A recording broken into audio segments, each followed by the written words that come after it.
You're listening to the Brandon Irons Show here on KGMN Super Country 100.1. On the phones with me this morning is the most famous country bass singer in the world, Mr. Richard Sterban of the Oak Ridge Boys. Good morning, Mr. Sterban. How are you? Well, thank you very much, sir. It's very kind of you. You're going to be in town. You're playing the Don Laughlin's Riverside Casino February 9th through the 15th, including matinee shows the 10th, the 11th, the 12th, and the 14th. Wow, you guys coming to town, you don't disappoint. You're giving shows for everybody. This is exciting. I've never caught your performance, and I can't wait to catch you finally. Well, I believe we end up doing 11 shows in 7 days. So we keep busy when we're there.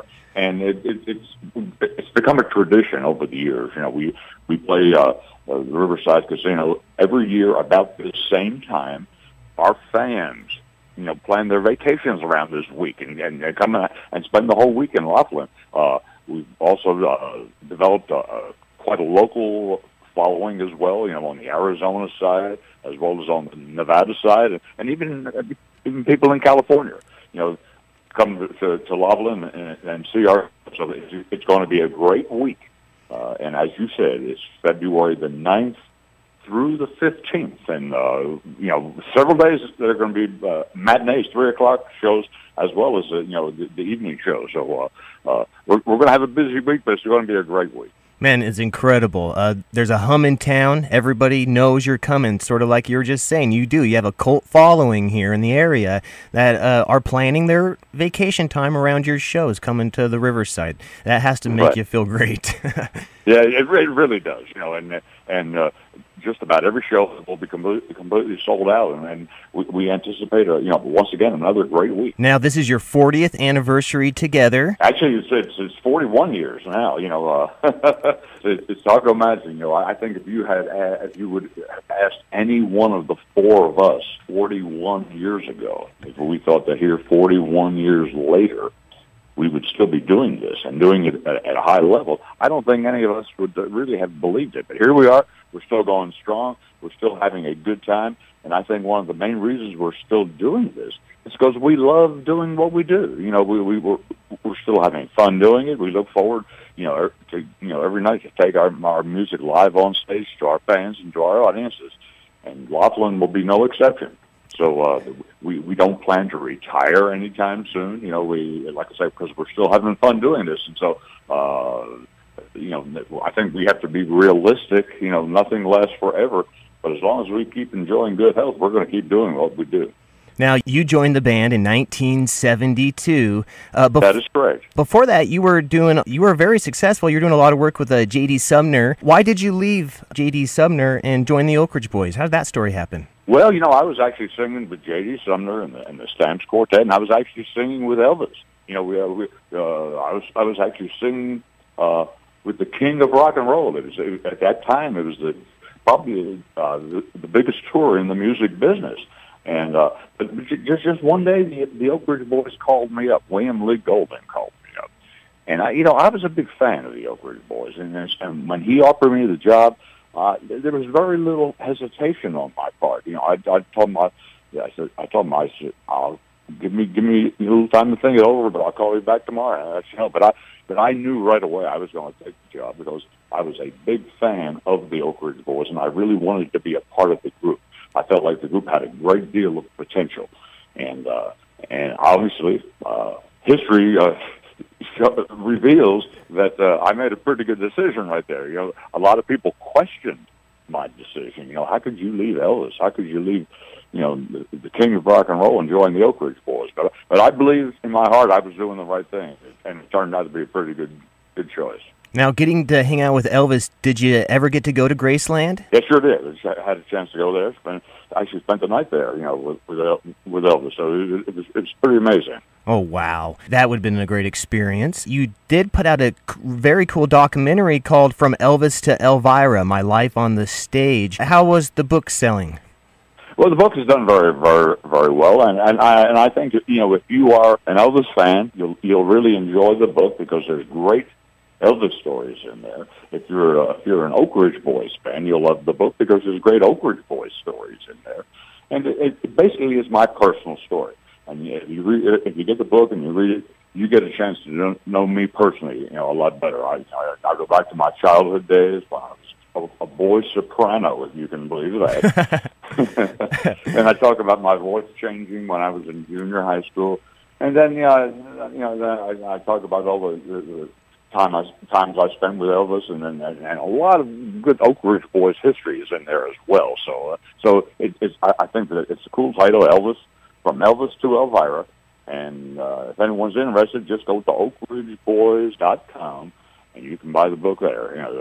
There's a link there to show you how to purchase the book, or you can wait there, and you come to town, you can buy it from us, because we sell it at our shows as well. Now, I'm talking to easily the most famous bass singer in country music, Mr. Richard Sterban of the Oak Ridge Boys. I just saw a tweet of you on Twitter, of you and President George Bush Sr. Were you just visiting with him, or what's the story behind that? Yes, we were just there just last Sunday.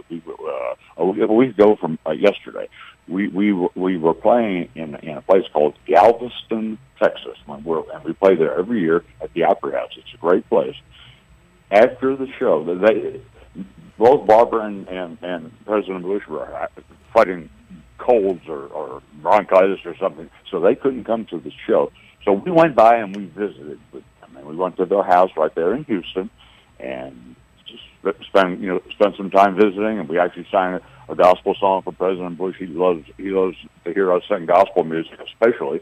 And we just had a great visit. That just happened just last week. That's incredible. And he's in good health. Well, he has a cold, but he all around, the picture looked like he was doing very fine. Yeah, he enjoyed he mentioned on several occasions how much he appreciated us taking time to come by there and visit with him for a while. So he's 90 or 91 now. So he's not a youngster anymore. So you don't know how many more years he's going to be around. So we wanted to go by and spend some time together. Well, he keeps jumping out of those airplanes every birthday. Oh man, he sure did.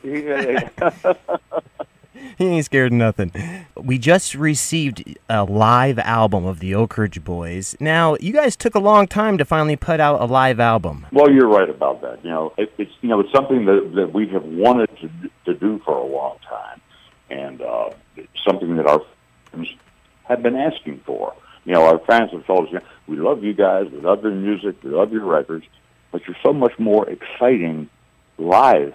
Why don't you guys do a live album? So 2 years ago now, just about 2 years ago, when we were in Laughlin, we recorded all 11 of our shows, and we changed the set list around, and so we had a lot of songs to choose from, and we then listened to it all, and between ourselves and our record label, Cleopatra Records, we came up with 14 songs, which are actually the Oak Ridge Boys' great. They're all hit records, and I think it's a great example of what the Oak Ridge Boys sound like live in concert. And it turned out really well. It's called the Boys Night Out. And once again, you can go to our website and purchase it, or you can wait until we come to town and you can buy it from us, just like I said earlier. It's packed full of hits. Everything from Elvira and Bobby Sue. Every song on the album was a very big #1 hit for the Oak Ridge Boys. Definitely an album that needs to be in your collection. Okay, and we also have something new coming out. We just finished recording a new gospel album. It's an album of old hymns. The title of the album is called Rock of Ages, and it's old hymns that we all grew up, singing when we were just kids. Anyone who's ever been to church or to Sunday school will recognize most of the titles on this particular project. It was produced by a young fellow named Ben Isaacs. I gave all these old hymns a little bit of a facelift, if I could put it that way, and freshen them up a little bit. But they all turned out really, really well. And the title of the album is Rock of Ages, and it comes out, I don't have the exact release date, but it comes out sometime here this spring. I can't wait. Very excited to hear that. Big gospel fan, and clearly you guys are easily one of the biggest gospel groups out there. Besides just country music, your gospel stuff people love. Well, thank you so much, sir. Thank you. It's very nice having you on. We're talking to Richard Sterban of the Oak Ridge Boys. I was going through some history, and I was reading up on Rodney Crowell. Now, Rodney Crowell gives you guys credit. And now, do you remember the story, how you guys came across Leaving Louisiana in a Broad Daylight? And you guys released it, but it was a song written by Rodney Crowell.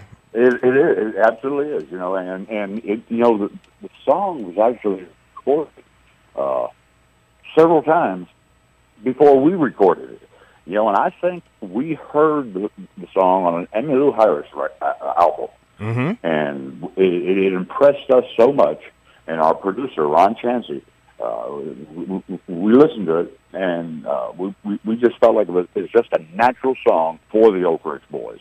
And and obviously it turned out pretty well. It really is. It's one of our hit records. It's awesome, and to have a guy like Rodney Crowell, who's definitely blowing up on the music scene through his own era, and with his history with the Johnny Cash and the family, to give you guys all the credit, it sounds pretty cool. Yeah, it really is. Yeah. Now, did you ever get to meet Johnny Cash? Oh yeah. In fact. I talk about it quite a bit in my book, that we were talking about earlier, Elvis to Elvira. I would venture to say that there would probably not be an Oak Ridge Boys today if it was not for Johnny Cash and for the help that he gave us. Wow. He booked us on his shows, paid us more money than we were really worth at the time, but more so than the money were his words of encouragement. I remember one day, when we were in Las Vegas, he could tell, our heads were kind of hanging. We were not sure, if we were going to have a future or whatever. But he called us home. That's his suite. And he said, fellas, he says, I can tell you're discouraged and your heads are hanging. He said, but I also can tell that there's something very special about the four of you guys. So you've got to find a way to stay together. And if you do, he says, I promise you, if you'll stay together, good things are going to start happening to you guys. And so I remember leaving that little meeting with Johnny Cash, and we all said, wow, if Johnny Cash thinks we're going to make it, I think we're going to make it. And sure enough, we managed to stay together, and we met Jim Halsey, who became our manager. We signed our first record contract, and I remember when we won our first CMA award. Johnny Cash was hosting the show, and when they called our name, as vocal group of the year, instead of running over to the podium to accept our awards, we went to the other side of the stage where Johnny Cash was, and we all hugged his neck. He said, See, fellas, I told you so. Oh, what words of encouragement. What a great story. And I got to read the book. You got me hooked. I got to read the book. We're talking to Richard Sterban of the Oak Ridge Boys. Thank you so much, Richard, for coming on the show this morning. Again, you will be playing the Don Laughlin Riverside Casino February 9th through the 15th, including matinee shows starting at 3 o'clock so they can please everybody. That's incredible. Thank you so much, Mr. Sterban, for coming on the show, and I can't wait to head across the river and catch the show. Thank you, my good friend, and it's been a pleasure to talk to you and to your fine listeners out there, certainly. Thank you very much. Bye. Okay, bye now. You're listening to The Brandon Irons Show, KGMN Super Country 100.1.